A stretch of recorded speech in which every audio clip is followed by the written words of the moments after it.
Don't feel disheartened if you have some leftover ribs in your refrigerator from last night's cookout or barbecue. This expensive piece of meat does not need to go to waste, nor would you have to come up with some elaborate recipe to repurpose the meat.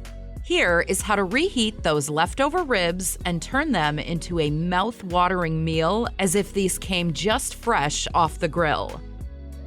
There are many ways you can reheat leftover ribs, but using an air fryer will undoubtedly give you one of the best results. Plus, it is super fast and easy to do. Here is how to reheat ribs in an air fryer.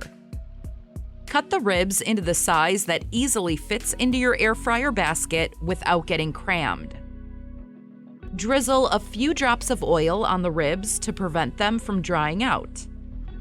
Place the basket with the ribs in the air fryer and set the temperature to 350 degrees Fahrenheit, 175 degrees Celsius.